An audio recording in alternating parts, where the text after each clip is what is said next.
Hi everybody, and welcome to the July edition of USA Judo CEO video blog. I'm Keith Bryant, CEO of USA Judo, and I'm standing here in front of Garden of the Gods, which is a city park here in Colorado Springs, Olympic City, USA, one of my favorite places to go in the city.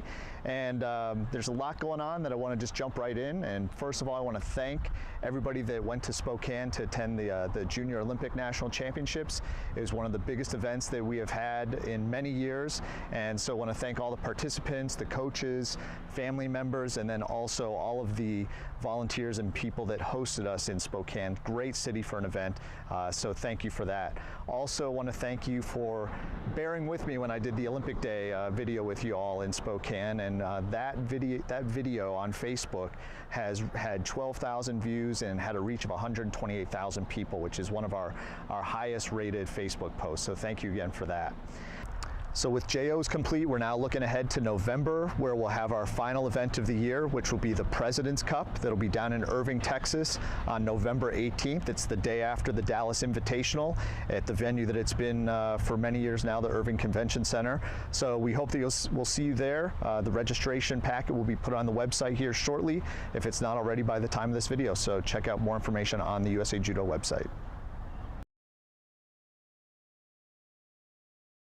So speaking of events, we're actively working right now on the 2019 and 2020 USA Judo National events, and you've probably seen on our website through our social media announcements that next year's Senior National Championships will be in Las Vegas at the Westgate on June 1st and 2nd. So we're pretty happy about that. Still working out the other details and have many cities that we're talking with right now. And as we're going through this process, we have heard from some of the members, what are we looking for in trying to host an event? And so just a few things to share with you of what we are looking at is overall, what is the affordability for our members, the participants, families, as well as USA Judo? And probably the first thing is, what's the event venue going to cost? Is it even available at the times that we're looking to have that? And so when you look at that, you have to look at how involved is the Sports Commission or the Convention and Visitors Bureau. So we look at cost of venue, all the supporting things, bleachers, staging, tables, chairs, internet, copier machines, all those things that nobody really thinks about but do have a price to them. And then in addition to the venue, the hotel meeting and sleeping room costs. For a number of years, we've tried to keep the sleeping room costs at $119 a night. And as we look at various cities and maybe larger cities that are more destination locations, that is going to be a very hard price for us to keep at the $119. But we're doing our best to do that. And then transportation, how much are flights into that city? How far is the hotel from the airport? How far is the venue from the hotel? Those are things that we consider as well. And as we say, destination location is important because we know that families are burning their hard-earned vacation to come to judo tournaments. We would like to have something that they could do in addition to judo competition as a family to enjoy their vacation as well.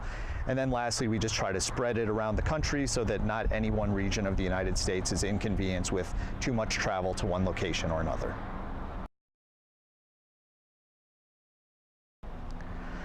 So staying on the topic of events, our junior athletes have been busy traveling around the world and competing over the last month. Several of the competitions include the Pan American Cadet Championships, where we won 5 medals, 1 gold and 4 bronze. The Pan American Junior Championships, where we had 1 silver and 4 bronze. The Montreal Junior Pan American Cup, 2 gold medals, 2 silver and 2 bronze. And then the Junior European Cup in Poland, where we won a bronze medal there too. So our juniors are showing that they can compete with some of the international competitors, and want to give my congratulations to all of them for a job well done and well representing Team USA. The senior elite athletes have been taking a break from competition, but they have been actively training very hard at the Kodokan in Japan, and then also at Castle de Fels in Spain. And their next competition will be the Zagreb Grand Prix, which will be at the end of this month.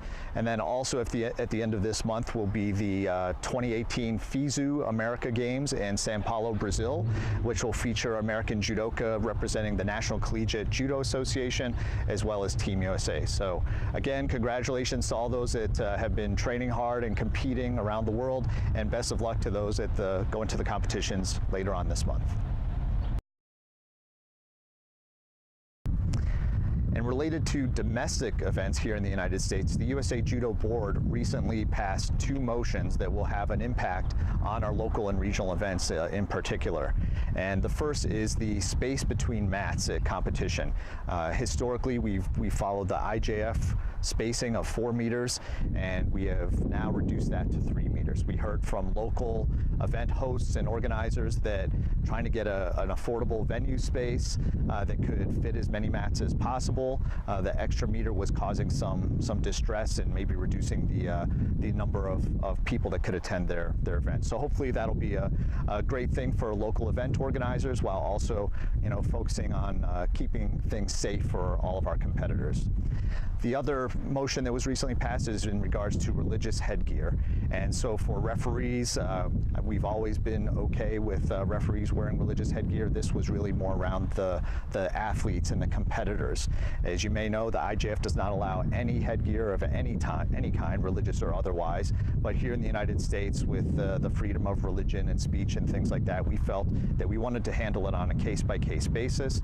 And so if there is, say, a female athlete that wants to wear a hijab, we will evaluate that, and as long as it doesn't cause a safety infraction for either competitor or give an undue competitive advantage, then we will likely be approving that.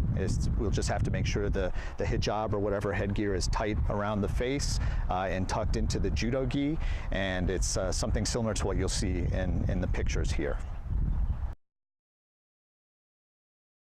So going back a month, in June, we had the American Judo Development Model Task Force come to Colorado Springs to meet with the USOC and begin discussions of creating the outline and the basic fundamental building blocks of an athlete and coach development pathway for judo in the United States. And we haven't announced it yet, so I wanted to thank the task force members that were in attendance. And from USA Judo, that's Ed Liddy and Brian Olson. From the USJF, it's Roy Kawaji and Dan Kikuchi. And then from USJA, it's Jason Morris and Salita Schutz. So I thank those 6 for taking time out of their busy schedules to come out and had some great collaborative discussion and very collegial and team building between the 3 organizations too, which I thought was just really great to see. Also want to thank the folks from the USOC that helped with some of the funding with that, as well as the facilitation, so especially the coaching division, strategic planning, and NGB development. Really want to thank those individuals as well for all of their hard work during that process and the meeting over those few days.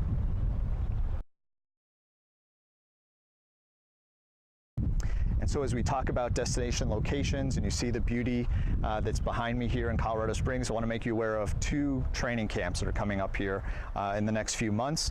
The first will be the World Team Training Camp at the Colorado Springs Olympic Training Center, taking place August 20th to the 25th. And then the second is a Veterans Camp that we're working with the Veterans Committee putting together that will take place in late September. We think the 28th to 30th. So check out the website for more information on that. And that's about it for this month. If you do have questions or topics that you'd like me to cover in future CEO video blogs, please email those to me at keith.bryant@usajudo.us, and I'll do my best to fit them in one of the future video blogs. And hope that you'll make it out for one of the training camps here in Olympic City, USA, Colorado Springs.